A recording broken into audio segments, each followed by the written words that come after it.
भारत के विदेश मंत्री एस जयशंकर ने पहली बार इतने प्यार से किसी देश को बेनकाब किया है जैसा आपने शायद पहले कभी नहीं देखा होगा। डॉक्टर एस जयशंकर ने भारत पर तंज कसने वाले पोलैंड के विदेश मंत्री रादोस्लाव सिकोर्स्की को सामने बैठाकर उनके और पूरे यूरोप के पाखंड के धागे खोल दिए। एक पल तो ऐसा आ गया कि पोलैंड के विदेश मंत्री झेपते हुए आंखें मटकाने लगे। शायद वो विदेश मंत्री एस जयशंकर को इशारा कर रहे थे कि अब तो हमें एक्सपोज मत कीजिए, लेकिन विदेश मंत्री एस जयशंकर डिप्लोमेटिक मर्यादा का सम्मान करते हुए सच्चाई के ऐसे तीर चलाते रहे जो सीधे पाखंडियों के सीने में जाकर लगे।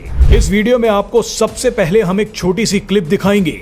इस क्लिप में आपको घबराहट में पोलिश विदेश मंत्री आंखें मटकाते दिखेंगे और अंत में विदेश मंत्री एस जयशंकर का एक तीखा हमला भी दिखाएंगे। हालांकि विदेश मंत्री एस जयशंकर का ये बयान सिर्फ ट्रेलर है, असली धमाकेदार बयान तो हम आपको आगे सुनवाएंगे, लेकिन जल्दी से पहले ये क्लिप देख लीजिए। Selective targeting is not limited to tariffs. I think there have been other forms of selective targeting.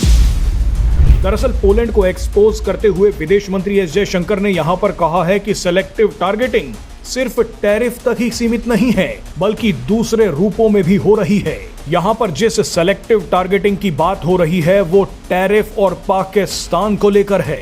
ये सेलेक्टिव टारगेटिंग कैसी है वो अब आपको बताते हैं। दरअसल पोलैंड के विदेश मंत्री ने एस जयशंकर के सामने बैठने से पहले दो भारत विरोधी कदम उठाए थे। सबसे पहले तो उन्होंने बयान दिया कि भारत रूस से कम तेल खरीद रहा है, इससे मुझे बहुत सेटिस्फैक्शन मिल रही है। लेकिन आप पोलैंड की मक्कारी देखिए कि पोलैंड ने रूस से सालाना गैस ट्रेडिंग के सारे रिकॉर्ड तोड़ दिए हैं। पोलैंड यूक्रेन जंग से पहले जितनी नेचुरल गैस रूस से खरीदता था, उससे कहीं ज्यादा गैस पोलैंड ने 2025 में रूस से खरीदी है। लेकिन ये ज्ञान भारत को दे रहे हैं।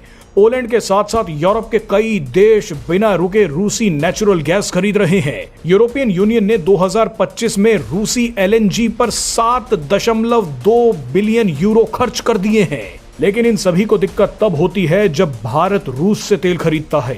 बहरहाल पोलैंड के विदेश मंत्री का दूसरा भारत विरोधी कदम यह था कि वो पिछले साल 23 और 24 अक्टूबर को पाकिस्तान की यात्रा पर चले गए, पाकिस्तान को अपना साथी बताया, भारत में आतंकवाद एक्सपोर्ट करने वाले पाकिस्तान को गले तक लगा लिया, लेकिन नसीहत फिर भी भारत को दे रहे थे। इसीलिए भारतीय विदेश मंत्री एस जयशंकर ने पोलिश विदेश मंत्री से कहा कि सेलेक्टिव टारगेटिंग सिर्फ टैरिफ तक ही सीमित नहीं है, बल्कि इसके कई और रूप हैं, जिनमें पाकिस्तान शामिल है। विदेश मंत्री एस जयशंकर का ये बयान सुनकर पोलिश विदेश मंत्री रादोस्लाव सिकोर्स्की आंखें हिलाते रहे। बहरहाल अब आपको डॉक्टर एस जयशंकर का वो बयान सुनवाते हैं जिसमें उन्होंने पोलिश विदेश मंत्री को एक्सपोज कर दिया, यूरोप को भी एक्सपोज कर दिया। I have candidly shared our views on the Ukraine conflict and its implications.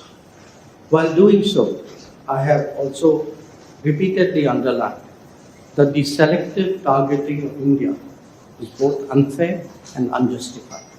I do so again today. You are no stranger to our region and are more than familiar with the long-standing challenges of cross-border terrorism.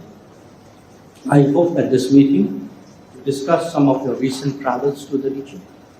Poland should display zero tolerance for terrorism and not help fuel the terrorist infrastructure in our neighborhood.